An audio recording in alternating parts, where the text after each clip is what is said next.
বিসমিল্লাহির রহমানির রহিম। আসসালামু আলাইকুম। আমি সুমন হুসাইন।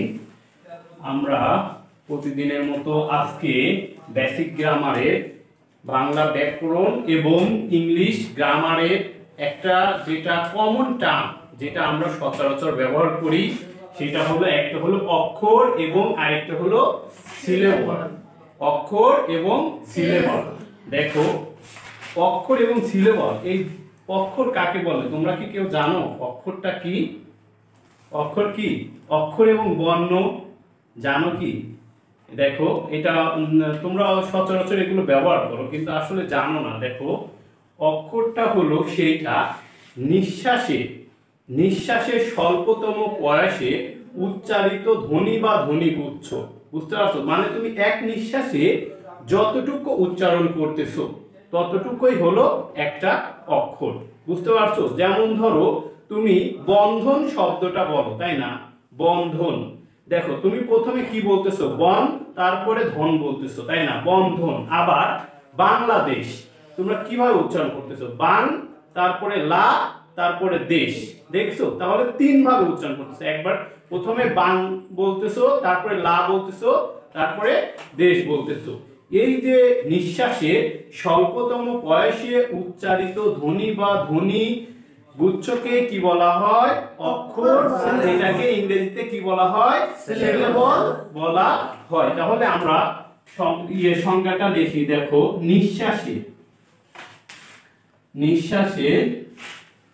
নিঃশ্বাসের স্বল্পতম বা অল্পতম বলো,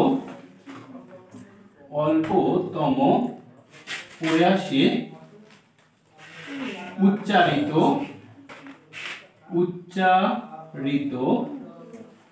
ধ্বনি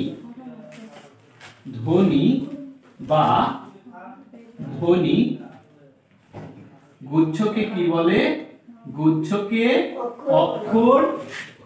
অক্ষর বলে। এটাকে ইংরেজিতে আবার কি বলে? SYLLABLE, সিলেবল বলে। বুঝতে পারছো? দেখো, যেমন উদাহরণ দেই আমরা, এক্সাম্পল বা উদাহরণ দেই, বা উদাহরণ এইভাবে দেওয়া যায়। যেমন আমরা বলি, দেখো, বন্ধন, তাই না? ব দন্ত নয় ধয় দন্ত ন, বন্ধন। এইটাকে আমরা কিভাবে উচ্চারণ করি? প্রথমে বলি বন, তাই না? তারপরে বলি ধন। দেখো, বন্ধন। কিন্তু এইটা, এই যে একটা অক্ষর, এই একটা অক্ষর। দেখো, এখানে কয়টা অক্ষর আছে? দুইটা অক্ষর আছে, দুইটা অক্ষর। এর মানে এইটা নয় কিন্তু। দেখো, এখানে বর্ণ কয়টা আছে? দেখো, বর্ণ আছে একটা ব, তারপরে কি আছে?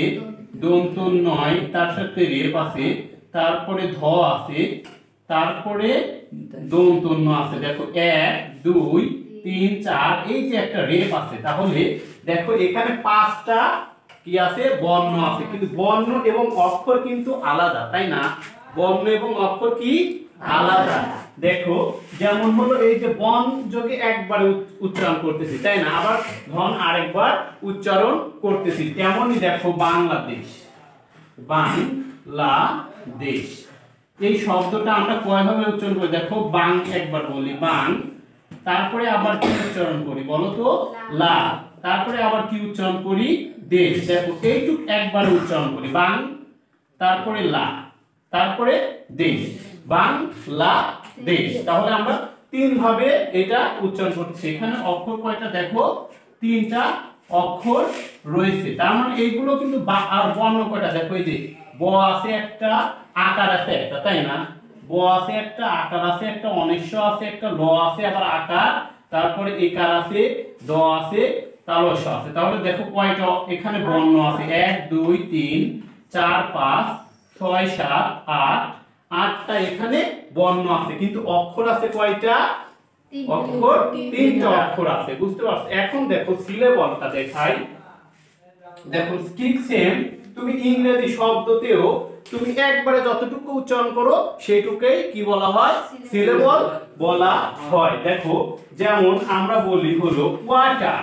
দেখো, ওয়াটার। দেখো এখানে আমরা কয়ভাবে উচ্চারণ করতেছি ওয়া তারপরে টা, তাই না? এই দেখো ওয়া একবার উচ্চারণ করতেছি, টা আরেকবার উচ্চারণ করতেছি, তাই না? ওয়াটার, তাই না? ওয়াটার।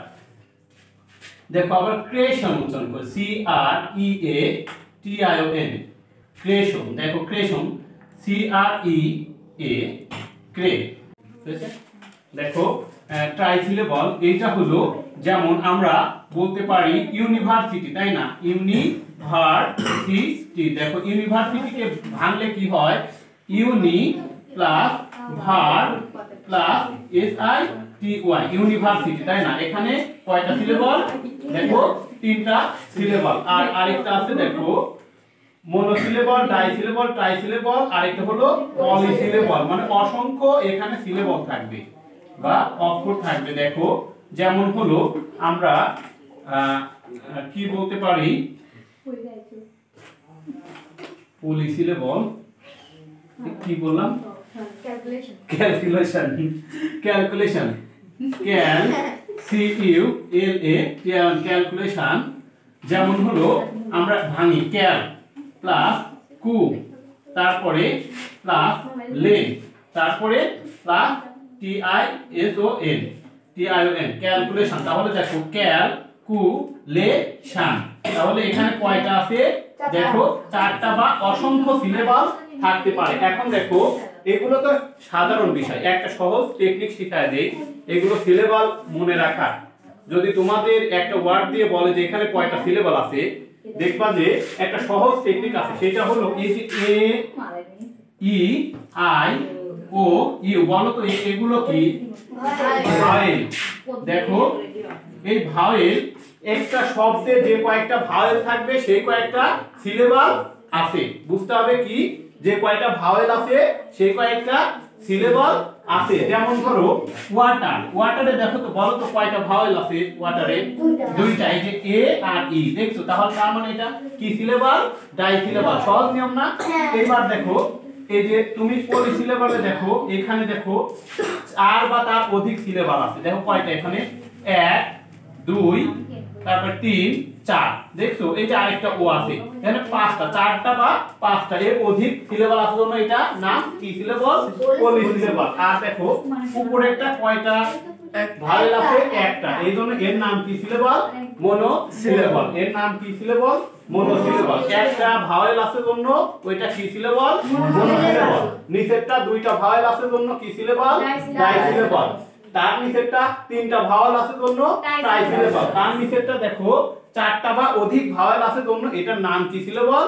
পলিসিলেবাস। তার মানে যত কয়টা ভাওয়েল থাকবে ততটা এখানে অক্ষর বা সিলেবাস আছে। বুঝতে পারছো? সিলেবাস শনাক্ত করতে পারবে একটা ওয়ার্ড দিয়ে যদি বলা যায় যে এখানে কয়টা সিলেবাস আছে, যে কয়টা ভাওয়েল থাকবে সেই কয়টা সিলেবাস আছে। সহজ নিয়ম না? তাহলে অক্ষর এবং সিলেবাস তাহলে শিখলাম, তাই না আমরা? তাহলে ধন্যবাদ, আসসালামু আলাইকুম।